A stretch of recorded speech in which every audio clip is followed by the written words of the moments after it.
I watched my pump house explode into splinters at 8 in the morning, courtesy of a rented excavator and the most vindictive woman I'd ever met in Prescott Valley, Arizona. Linda Morrison, president of the Sunset Ridge HOA, stood there with her arms crossed, a satisfied smile plastered across her face as decades of careful engineering turned into kindling and twisted metal. My name is Sebastian Barnes, and I'm a civil engineer who specializes in water systems. I bought my 5-acre property on the outskirts of Prescott Valley 3 years ago specifically because it sat on top of a natural aquifer. The previous owner had drilled a well and built a pump house that served not just his property, but also provided supplementary water to the newer development next door. That development became Sunset Ridge, a cookie-cutter subdivision of identical beige houses with manicured lawns and an HOA that made the Gestapo look reasonable. The arrangement was simple. My well, my pump house, my equipment. But I had a handshake agreement with the original developer that I'd maintain the infrastructure, and they could tap into it for a modest monthly fee. Everyone won. The subdivision got reliable water to supplement the municipal supply during peak summer months, and I got enough income to cover maintenance and my own utilities. The contract was never formalized on paper because the developer died 2 years ago and his company dissolved. But I kept up my end of the bargain because that's what decent people do. Linda Morrison became HOA president 6 months ago. She was a former real estate agent from California who'd moved to Arizona after her divorce, apparently bringing all of her worst qualities with her. Within weeks, she started sending me certified letters demanding I pay HOA dues. I wrote back explaining I wasn't part of the HOA. My property predated their development by 30 years, and I owned my land outright with no covenants or restrictions. That didn't sit well with Linda. She wanted control, and my independence represented a threat to her little kingdom. The letters escalated. First, she claimed my pump house was an eyesore. Then she said it violated setback requirements, which was nonsense since it was built long before any zoning changes. Then she argued I was operating an unlicensed utility company by providing water to the subdivision. I ignored most of it. I had work to do, a life to live, and better things to worry about than a bored middle-aged woman with too much time on her hands. That was my first mistake. 3 weeks ago, Linda showed up at my door with 2 other HOA board members, Deborah Fisher and Patricia Connolly. They looked like they'd coordinated their outfits, all wearing tennis visors and that specific shade of athletic, where that screamed, "I've never actually exercised, but I want you to think I do." "Mr. Barnes," Linda began, not waiting for me to invite them in. "We need to discuss the water situation." "What water situation?" I asked, leaning against my doorframe. "The fact that you're charging us for water that runs under our property too," Patricia chimed in. She had this nasally voice that made everything sound like a complaint. "The aquifer runs under a lot of property, but my well is on my land, drilled with my money and maintained with my time and resources. The water that comes through my pump house is mine to do with as I please." Deborah pulled out a folder. "Actually, according to Arizona Revised Statute 45-454, water rights can be challenged if they're not being used for beneficial purposes." I couldn't help but laugh. "Are you seriously trying to lecture me on water law? I design municipal water systems for a living." "That statute applies to surface water rights and allocation permits, not private wells on private property. Try again." Linda's face flushed red. "We're willing to pay you a fair price for access. You already do. $200 a month per household that connects to my system. There are 43 houses on my line. That's $8,600 a month. More than fair considering the municipal water rates spike to almost $400 per household during summer. That's extortion, Patricia snapped. That's capitalism, I corrected. You're free to rely entirely on municipal water anytime you want. I'm not forcing anyone to use my well. But my equipment, my maintenance costs, my electricity to run the pumps, my liability insurance in case something goes wrong. None of that is free. Linda straightened her spine, trying to look intimidating despite being nearly a foot shorter than me. We've consulted with an attorney. You're operating without proper permits and insurance. We could report you to the county. Please do, I said. I'd love to show them my permits, my licensed well driller's certification, my liability policy, and the original easement agreement with the developer. While they're out here, maybe they'll want to discuss how you've been sending me threatening letters and falsifying claims about code violations. That was mistake number 2. I just poked the bear, and Linda Morrison was the kind of bear that didn't back down when challenged. She smiled, but it didn't reach her eyes. We'll be in touch, Mr. Barnes. They left, and I thought that was the end of it. Wrong again.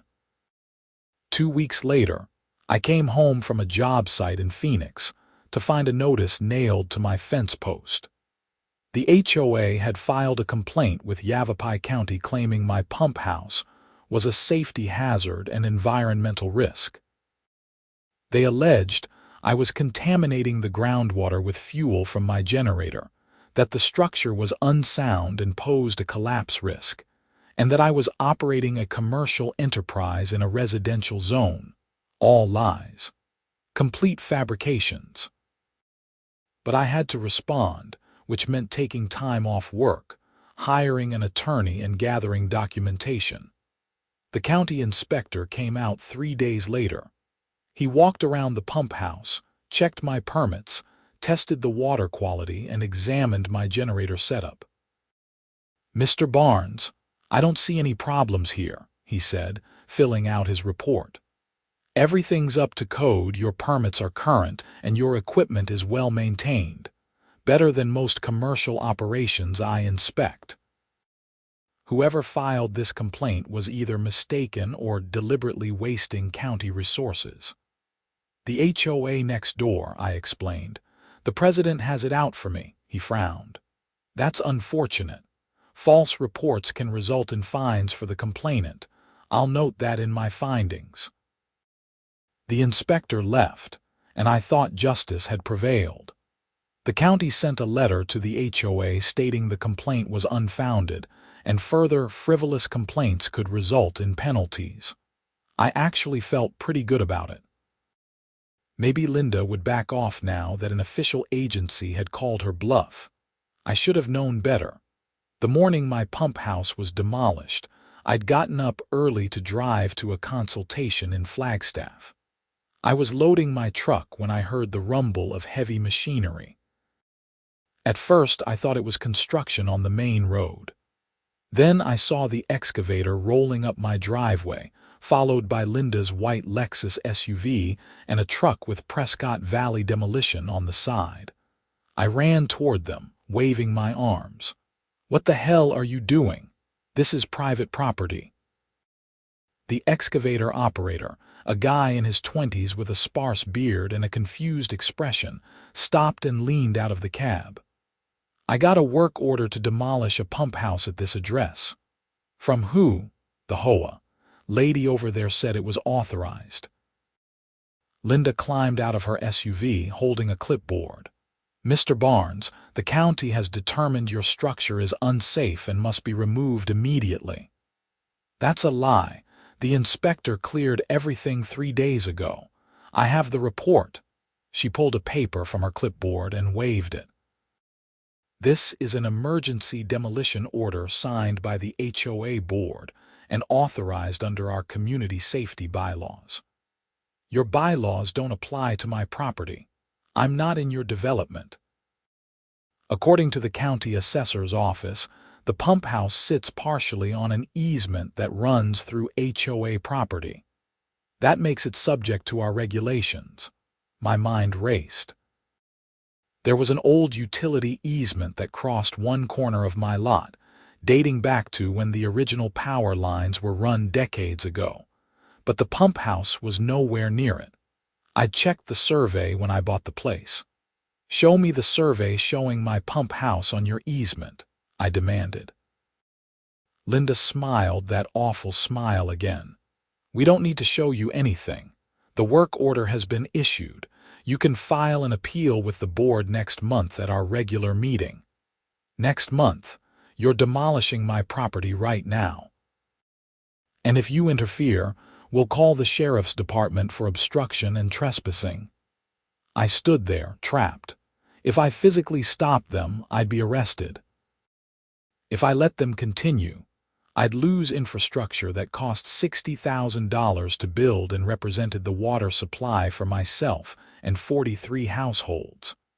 I pulled out my phone and started recording.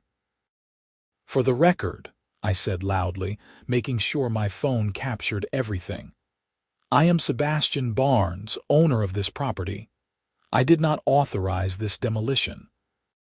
The structure you're about to destroy is legally permitted, recently inspected and cleared by the county, and sits entirely on my private property.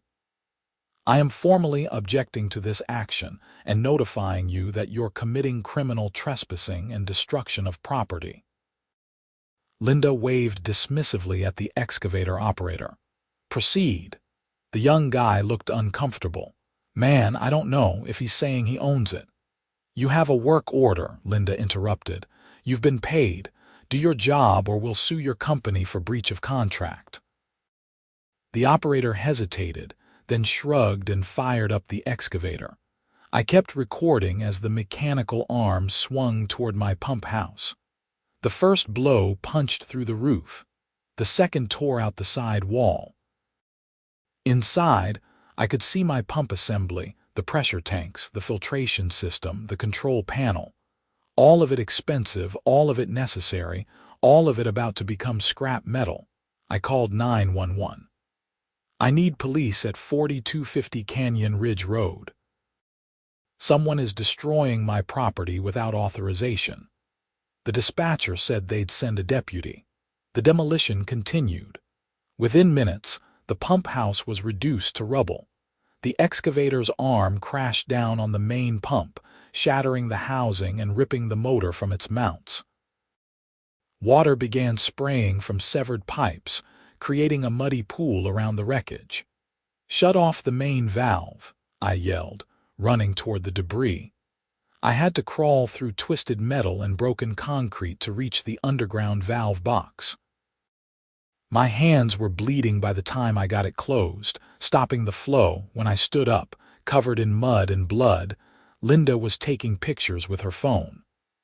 "Looks like you didn't maintain your equipment properly, Mr. Barnes. Water everywhere. Definitely a safety hazard. You just destroyed a functional water system that serves over 40 families," I said, trying to keep my voice steady. "Do you understand what you've done? I've eliminated a dangerous, unpermitted structure on HOA property. The board will be sending you a bill for the demolition costs, by the way, $4,000. A Yavapai County Sheriff's cruiser pulled up then. Deputy Mike Reeves, someone I'd met a few times at community events, stepped out and surveyed the scene. "What's going on here?" I explained everything while showing him my recording. He walked around the wreckage, examined Linda's supposed work order, and called his supervisor. After a long conversation, he came back looking frustrated. "Mr. Barnes, I'm going to be straight with you. This is a civil matter. You'll need to sue for damages. She destroyed $60,000 of equipment without authorization. That's criminal destruction of property. She claims she had authorization from the HOA board based on an easement dispute. Right or wrong, that makes it a property dispute, not a crime. You need to talk to a lawyer." Linda looked smug. Deputy Reeves turned to her, his expression hardening. Madam, I strongly suggest you don't make any similar decisions without court orders from now on. If there's another incident like this, I'll find a way to charge someone."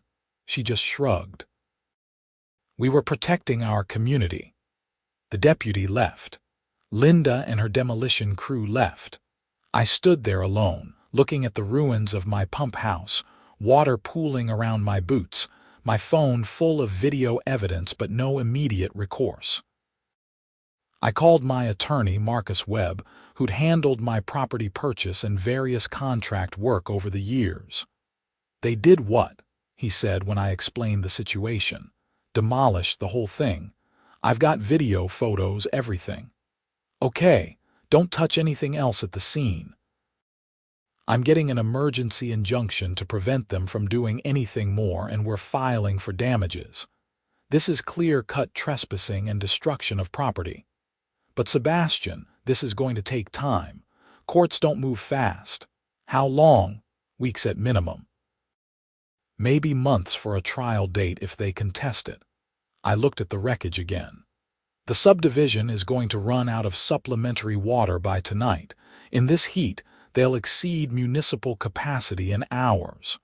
Not your problem anymore, but it was in a way."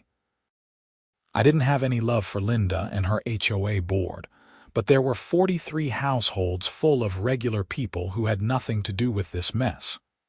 People with kids, elderly residents, people just trying to live their lives. Still, there was nothing I could do. The pump was destroyed, the control systems were smashed, the infrastructure was gone. I spent the rest of the morning documenting everything. Photos from every angle, measurements, close-ups of the damage. I inventoried every piece of destroyed equipment. Then I started making calls. First to my insurance company, who immediately connected me with their legal department. Then to the State Water Resources Department, because destroying a permitted well and pump system without authorization might violate state water law. Then to the County Building Department, because demolition without proper permits is illegal in Yavapai County. By noon, I had a folder full of incident reports, case numbers, and attorney contact information. I also had the beginnings of a righteous anger that went beyond the immediate property loss.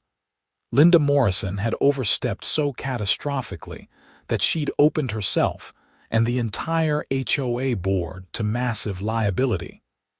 I wasn't going to let this go. Around 3 in the afternoon, my phone started ringing. The first call was from Tom Henderson, one of the homeowners in Sunset Ridge who used my water system. "Sebastian, what's going on? My water pressure just dropped to almost nothing. My wife tried to do laundry and the machine won't fill."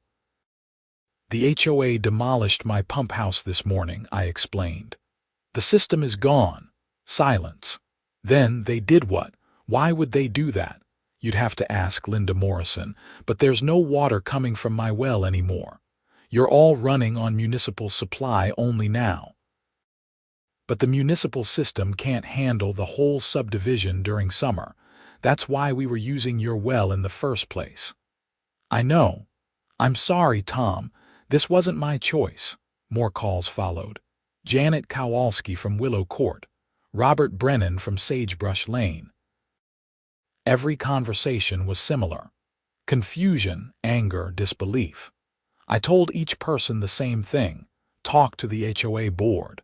This was their doing. By 5 in the evening, I'd received over 20 calls. My phone was blowing up with texts. Several people had driven over to see the damage for themselves. They stood at the edge of my property, staring at the wreckage in shock.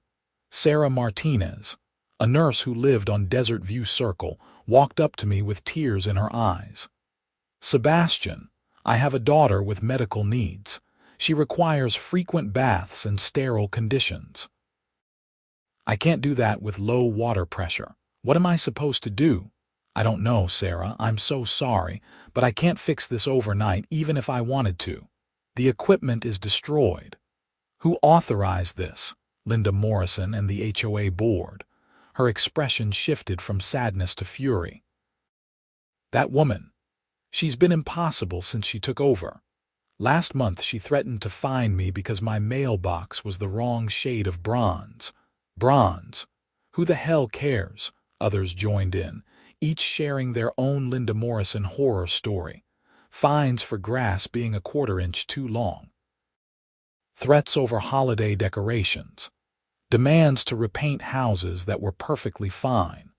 A picture emerged of a petty tyrant who'd made life miserable for her own community, and now she'd created a genuine crisis.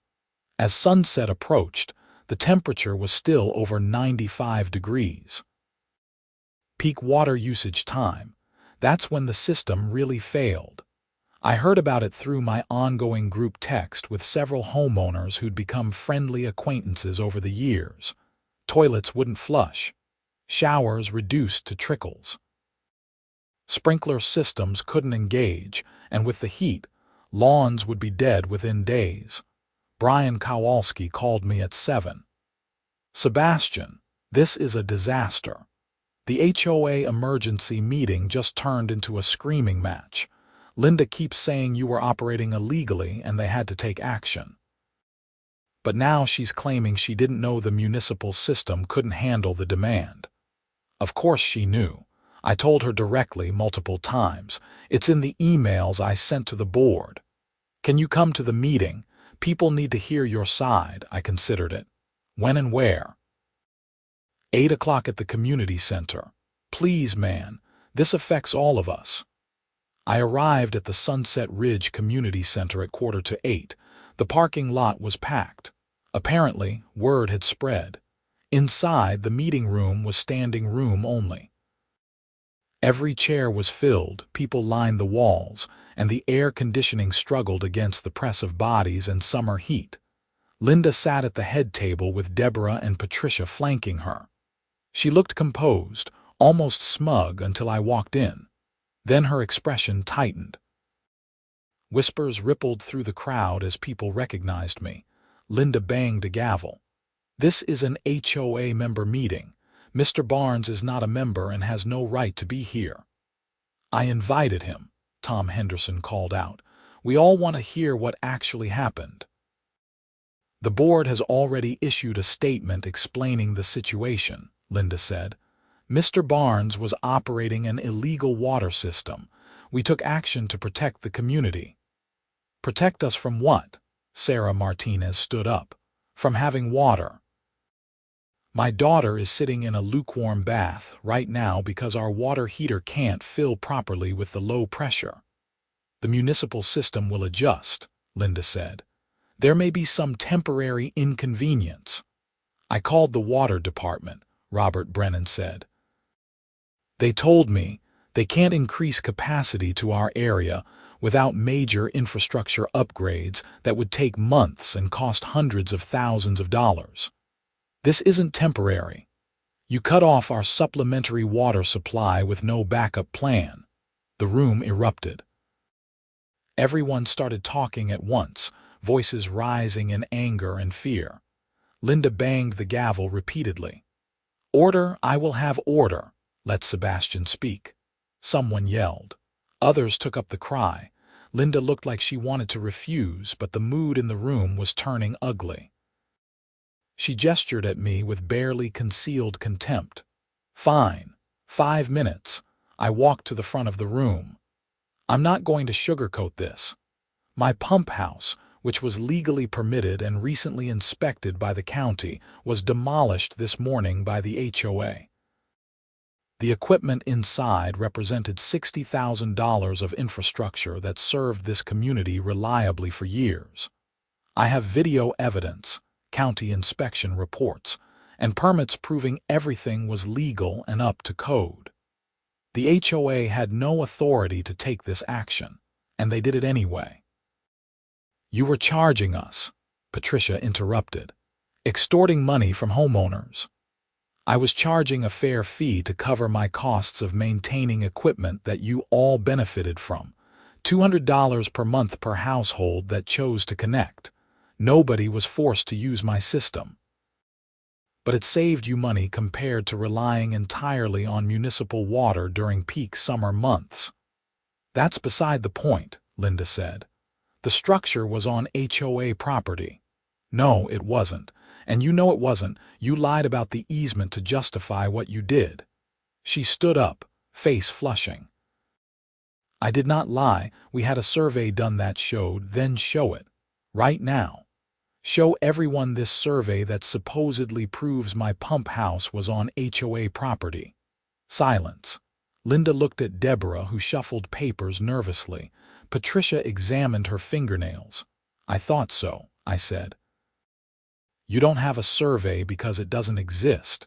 You destroyed my property out of spite because I wouldn't submit to your authority. And now everyone here is suffering the consequences. Janet Kowalski stood up. I want to see a vote of no confidence in the board. All in favor. A forest of hands shot up. Easily 3/4 of the room. Linda banged the gavel. That's not how this works. You can't just vote to remove the board. Actually, we can, Tom Henderson said. He was holding a copy of the HOA bylaws. Article 7, Section 3. Board members can be removed by a 2/3 vote of homeowners at any properly called meeting. This is a properly called emergency meeting, and we clearly have 2/3. This is ridiculous, Linda sputtered. We were protecting property values. You destroyed property, Sarah yelled. You created a crisis that's going to cost us all money and make our lives miserable. You need to go. The vote was called formally. Linda, Deborah, and Patricia were removed from the board by a vote of 103 in favor, 7 opposed. The 7 who opposed were their friends and cronies. Everyone else wanted them gone. An interim board was quickly elected. Tom Henderson was named temporary president. His first act was to issue an official apology to me on behalf of the HOA, and a promise that the association would take full responsibility for the damages. We'll be filing a claim against Linda Morrison, personally, for exceeding her authority and taking action that damaged the community, Tom said. But Sebastian, I have to ask, is there any way to restore the water system? I looked at the eager, desperate faces around me. These were good people caught in a nightmare created by someone else's vindictiveness. The equipment is destroyed. Even if I had the money to replace everything tomorrow, which I don't, it would take weeks to order parts, hire contractors, and rebuild. This is highly specialized equipment. You can't just buy it at Home Depot. What if we help pay for it? Janet suggested. The HOA could take out an emergency loan. That might work for future repairs, Tom said, but it doesn't solve the immediate problem. We need water now. The meeting continued for another hour discussing options, water rationing, emergency deliveries, appeals to the municipal water department for temporary increased capacity. Nothing was particularly satisfying or viable. I left around 10, exhausted and frustrated. On the drive home, I passed several houses in Sunset Ridge. Lawns were already yellowing. People sat on their porches in the heat rather than inside their air-conditioned homes, probably trying to conserve water. Kids who should have been playing were subdued and cranky. This was Linda Morrison's legacy. All because she couldn't stand someone existing outside her control. The next morning, I woke to my doorbell ringing insistently. I stumbled downstairs to find Deputy Reeves on my porch, looking official and uncomfortable. Mr. Barnes, sorry to bother you so early. I need to ask you about an incident last night. What incident? Someone vandalized Linda Morrison's house. Spray-painted some very unpleasant messages on her garage door. Also cut her water line, which is ironic given the circumstances. I almost laughed. Almost. And you think I did it. You have the strongest motive. She destroyed your property yesterday. I was at the HOA meeting until 10, which about 100 people can confirm. Then I came straight home. My security cameras will show me arriving and not leaving again. I pointed to the cameras mounted on my eaves. You're welcome to check the footage. Reeves nodded. I appreciate your cooperation. Mind if I take a look now? I pulled up the footage on my phone and showed him my truck arriving at 10:30, me entering the house, and nothing else until morning. He made notes and thanked me. For what it's worth, he said quietly, I think what she did to you was wrong, but people can't take the law into their own hands. I agree. That's why I'm suing her in court, not spray painting her house. After he left, I called Marcus to update him. He had good news and bad news. Good news. I got the injunction. The HOA can't touch anything else on your property without a court order. Bad news. Linda Morrison filed a countersuit claiming you were operating without proper permits and endangered public health. It's complete garbage, but it complicates things.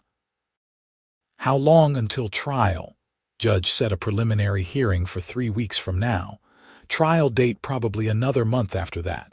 Marcus, I can't wait that long. I've got equipment to replace, income I'm losing, and a whole subdivision of people who need water. I know. I'm working on accelerating the schedule, but the system moves at its own pace. I spent that day getting estimates for rebuilding. The numbers were brutal. $75,000 for a complete replacement system, given that some of the underground pipes had been damaged too. Delivery time for the main pump, 3 to 4 weeks. Installation after that, another 2 weeks. We were looking at 6 weeks minimum, and that was with unlimited money and perfect conditions. My savings would cover maybe half.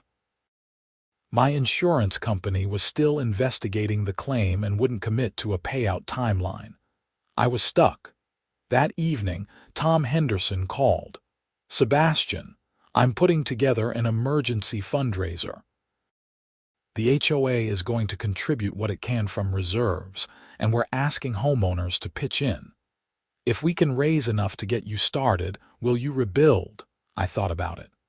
Part of me wanted to walk away, let them all suffer, collect my insurance money, and never deal with HOA drama again. But that wasn't who I was. If you can raise $40,000, I'll match it from my savings and start the rebuild. No guarantees on timeline, but I'll do my best. Deal. Thank you. The fundraiser went viral on local Facebook groups and neighborhood forums. The story of the vindictive HOA president who destroyed a water system and left her own community high and dry resonated with people. Within 3 days, they'd raised $62,000. Local news picked it up. I did an interview with Channel 12 News in Phoenix, showing the wreckage and explaining what happened. The reporter, a sharp woman named Jennifer Huang, grilled Linda Morrison in a follow-up segment. Linda tried to claim she'd acted to protect the community, but Jennifer had done her homework. She cited the county inspection report, my permits, and interviews with multiple homeowners who contradicted Linda's narrative. It was devastating. By the time the piece aired, Linda Morrison was the most hated person in Yavapai County. I ordered the equipment the day the fundraiser hit its goal. A new pump, pressure tanks, filtration system, control panel, and backup generator. I hired Fletcher Construction, a local company that specialized in well systems. Randy Fletcher, the owner, promised to fast-track the job. I saw what happened on the news, he said. That was criminal what she did. I'll have my guys out here tomorrow to assess the damage and start clearing the site. Work began on a Tuesday. By Friday, the foundation was repaired and the new pump house structure was framed. The equipment arrived the following Wednesday, earlier than expected because the supplier bumped my order to priority. Randy and his crew worked 12-hour days in the brutal Arizona heat, and I worked alongside them when I wasn't at my regular job. The subdivision, meanwhile, was suffering. The municipal water system simply couldn't keep up with demand. Pressure dropped to a trickle during peak hours. The Prescott Valley Water Department issued conservation notices. Lawns died. Car washes closed. People were taking cold, fast showers and flushing toilets sparingly. Linda Morrison's house was vandalized twice more. I heard through the grapevine that she was talking about moving. Her husband, a quiet man who I'd met once, had apparently reached his limit and filed for separation. The new HOA board was pursuing legal action against her, and individual homeowners were joining a class action lawsuit for the damages caused by her decision. On July 21st, 3 weeks after the demolition, we fired up the new pump system. I stood in the rebuilt pump house watching the gauges climb to proper pressure. Water flowed through pipes that had been dry for weeks. Randy gave me a thumbs up. I called Tom. "We're live. You should start seeing pressure return in about 10 minutes.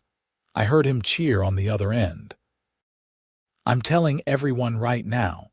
The response was immediate and overwhelming. My phone exploded with texts and calls. People were crying with relief. Kids were running through sprinklers. Toilets flushed properly for the first time in weeks.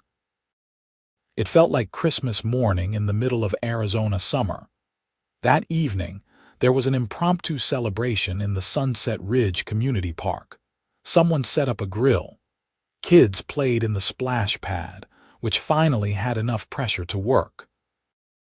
Adults clustered in groups, drinking beer and talking about the nightmare they'd endured.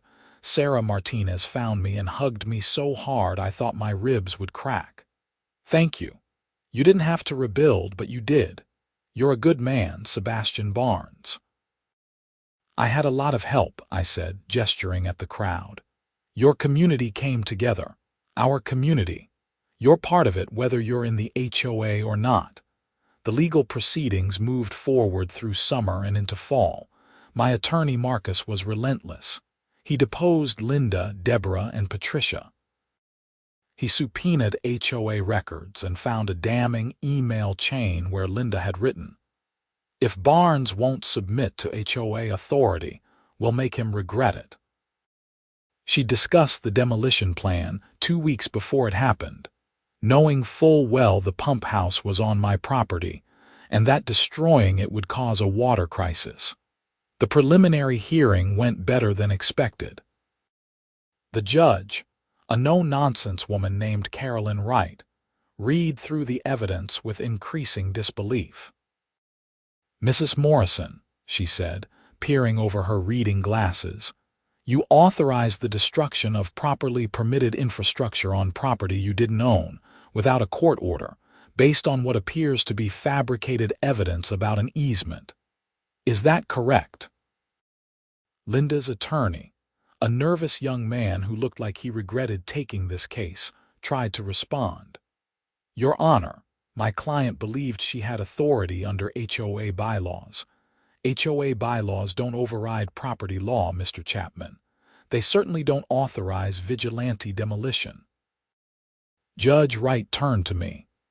"Mr. Barnes, you're seeking $75,000 in damages for the equipment replacement, plus $50,000 for lost income during the period the system was inoperative, plus punitive damages. Correct?" "Yes, Your Honor." "Mrs. Morrison, do you have insurance that covers this?" Linda's attorney consulted his notes. "The HOA insurance doesn't cover actions taken outside the scope of authority, which the insurer has argued applies here. Mrs. Morrison's personal liability policy also denied coverage." Judge Wright looked genuinely pissed off now.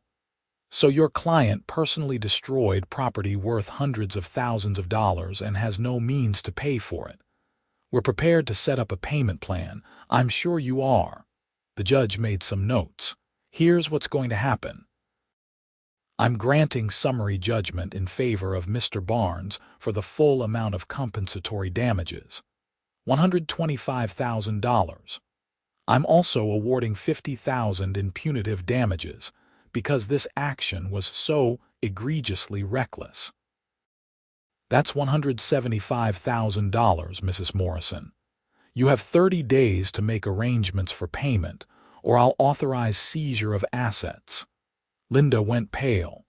Her attorney tried to say something, but she shushed him and spoke directly to the judge. Your Honor, I don't have that kind of money. My divorce wiped out my savings. I was trying to protect the community by destroying the water system the community depended on. That makes no sense. This is one of the most clear-cut cases of malicious destruction of property I've seen in 20 years on the bench. Be grateful I'm not recommending criminal charges. Judge Wright banged her gavel. We're adjourned. Mr. Barnes, my clerk will process the judgment. You should have your paperwork within a week. Outside the courthouse, Marcus was grinning. That went even better than I hoped. Wright is known for not tolerating nonsense. Linda Morrison just learned a very expensive lesson. Will I actually see any of that money? I asked. Eventually. We'll put liens on her property, garnish wages if she's employed, seize assets. It'll take time, but you'll get paid.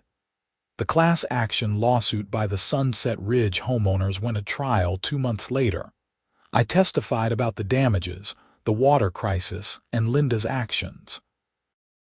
So did dozens of homeowners, each sharing stories of hardship during those 3 weeks without reliable water, medical bills for heat-related illnesses, dead landscaping that cost thousands to replace, lost work time due to hygiene issues, spoiled food from lack of water for cooking and cleaning.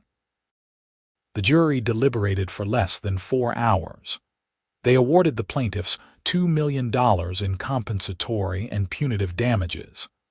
Split among the affected households, it worked out to roughly $46,000 per family, enough to cover their losses and then some. Linda Morrison declared bankruptcy 3 weeks later. Her house went into foreclosure. She moved out of Prescott Valley, and rumor had it she went to stay with a sister in Nevada. I never saw her again. The story made national news for a brief moment. I did a few more interviews, mostly about the importance of water rights and infrastructure in the Southwest. A couple of engineering journals asked me to write technical articles about private well systems and their role in supplementing municipal water in growing communities. Life slowly returned to normal. The new pump house was better than the old one, more efficient and with upgraded safety features. The HOA, under Tom's leadership, formalized our water sharing arrangement with a proper contract. They agreed to pay me $300 per household per month, acknowledging that my infrastructure and expertise had real value.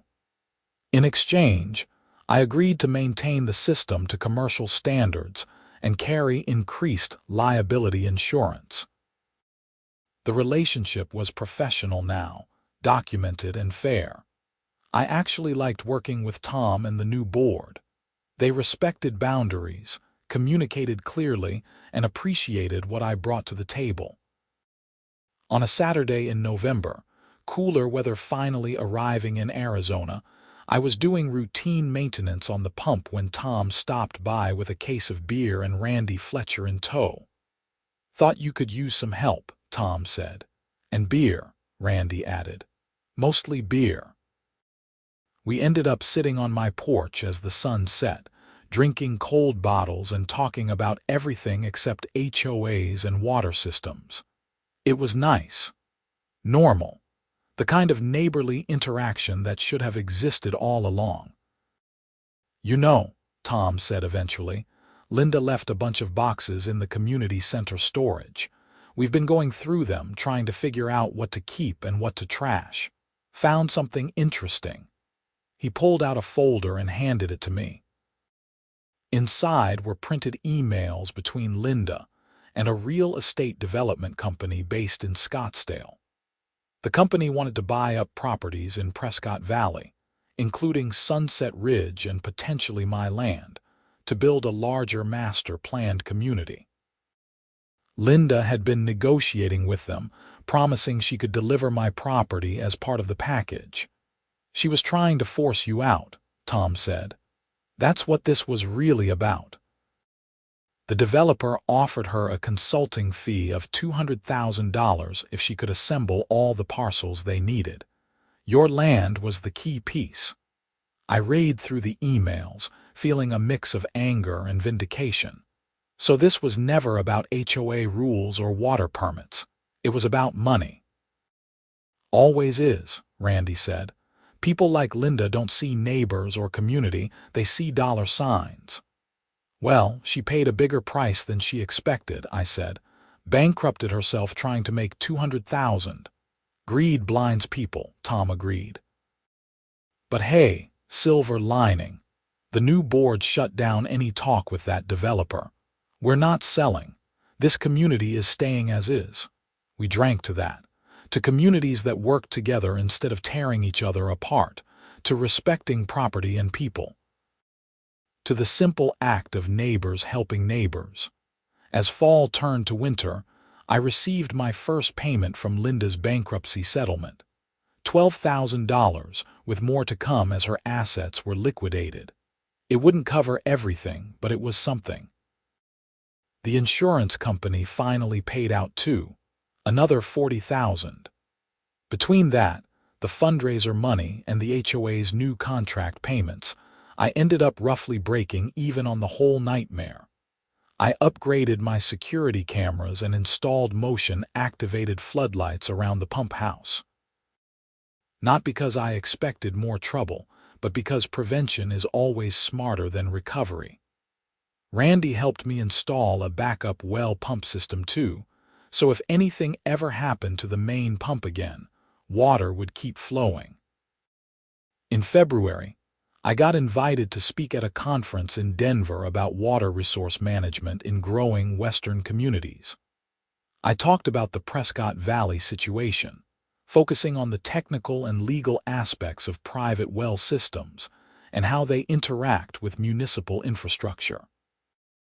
The presentation was well received, and I got consulting offers from 3 different municipalities dealing with similar issues. One thing Linda Morrison had accomplished, inadvertently, was making me a minor expert in my field. The publicity around the case had raised my profile.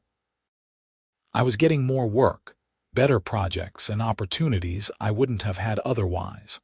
Sometimes vindictive people end up being your best marketers, even if that wasn't their intention.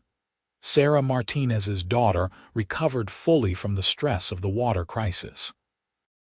Sarah sent me a Christmas card with a photo of the girl playing in their yard, green grass restored, sprinkler creating rainbows in the background. The message inside read, "Thank you for not giving up on us." I kept that card on my fridge.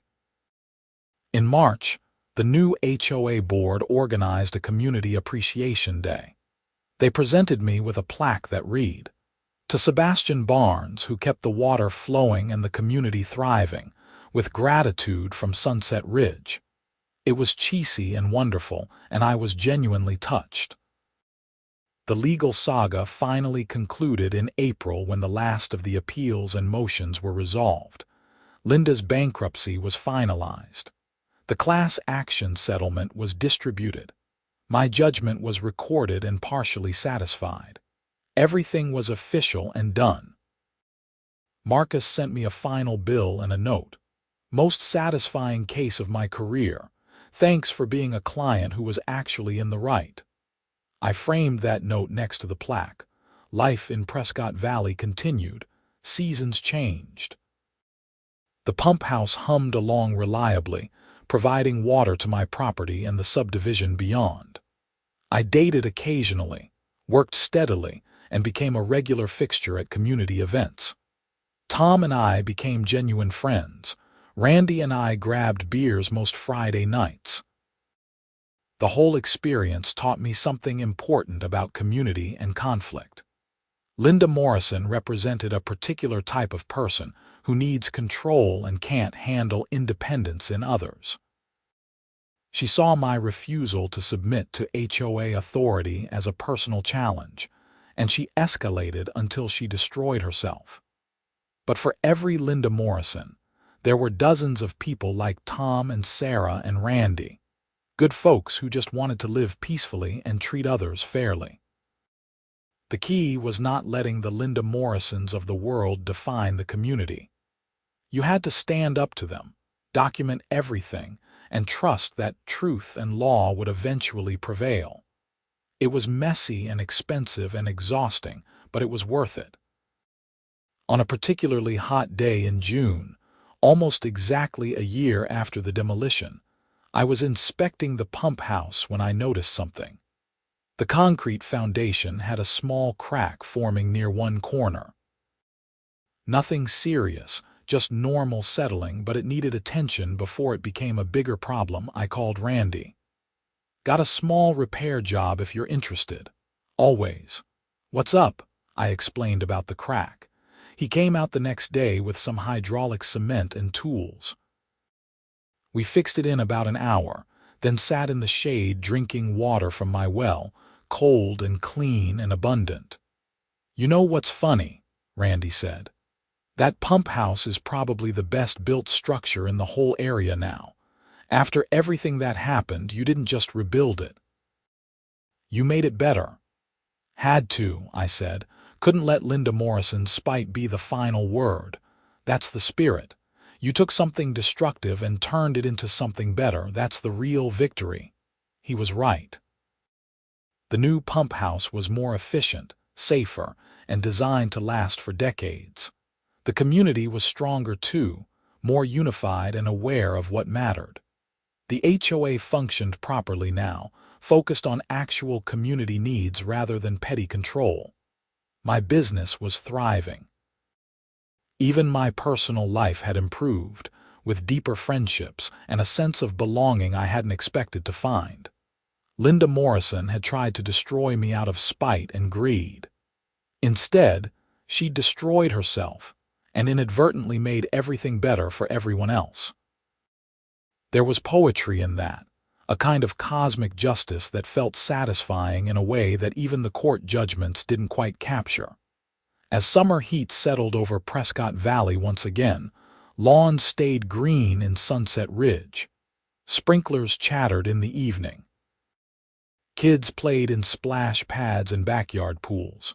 Water flowed freely from taps, abundant and reliable. The pump house hummed in its weatherproof building, motors turning, pressure tanks maintaining perfect balance, filtration systems ensuring purity. I stood there in the doorway of the pump house, watching gauges and listening to the familiar sounds of machinery doing what it was designed to do.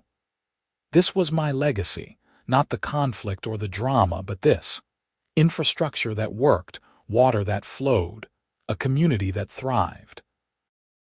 Linda Morrison had tried to wreck me. She'd demolished my pump house to spite me, then watched as her own community's taps ran dry by nightfall, just as I'd warned would happen. She'd learned too late that some fights aren't worth starting, that some people can't be bullied, and that actions have consequences. I closed the pump house door and locked it securely. The sun was setting, painting the Arizona sky in shades of orange and purple. I could hear kids laughing in a nearby yard, the hiss of a sprinkler, the distant bark of a dog. Normal sounds of a normal evening in a normal neighborhood where people lived their lives without crisis or conflict. That was the real victory.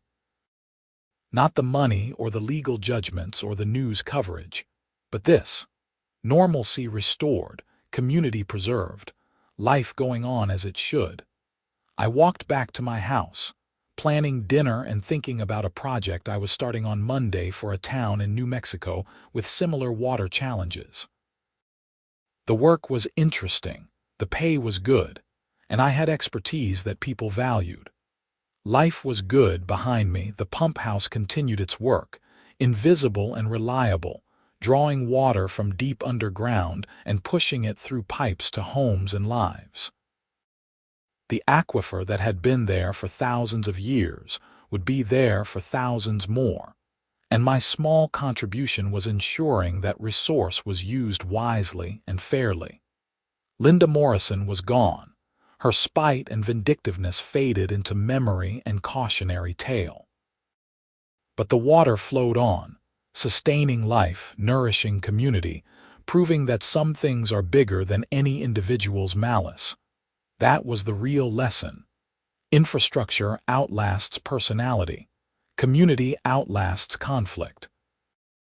And sometimes, the best revenge is simply living well and helping others do the same. I opened a beer, sat on my porch and watched the stars come out over the Arizona desert. Somewhere in those 43 houses in Sunset Ridge, people were taking hot showers, running dishwashers, filling bathtubs for their kids, watering gardens, washing cars, doing all the ordinary things that require abundant clean water. They weren't thinking about HOA drama or legal battles or vindictive board presidents. They were just living their lives, as they should be able to do, and that, more than anything else, was why I'd fought so hard and rebuilt so determinedly. Not for revenge or vindication, but for this. Ordinary life made possible by extraordinary effort, sustained by infrastructure and community working together as they should. The pump house hummed in the distance, a sound I'd grown to love. The sound of water flowing where it was needed, of systems functioning properly, of problems solved through engineering and determination. Linda Morrison had tried to wreck all of that to spite me. She'd failed. And in failing, she'd proven something I'd always believed. Spite is self-defeating, but service endures. I raised my beer to the night sky, to the pump house, to the community that had come together when it mattered most. Then I finished my drink and went inside, content in the knowledge that tomorrow and the day after and the day after that, water would flow, life would continue, and the community would thrive. Because that's what happens when you build things right, maintain them properly, and refuse to let vindictive people tear down what matters. You win. Not loudly or dramatically, but quietly and permanently. You win by making life better for others, by solving problems instead of creating them, by being the kind of person who builds up rather than tears down. Linda Morrison wrecked my pump house to spite me, then watched her own taps run dry by nightfall. But the story didn't end there. It ended here, a year later, with water flowing abundantly and a community stronger for having survived the crisis together. That was the real ending.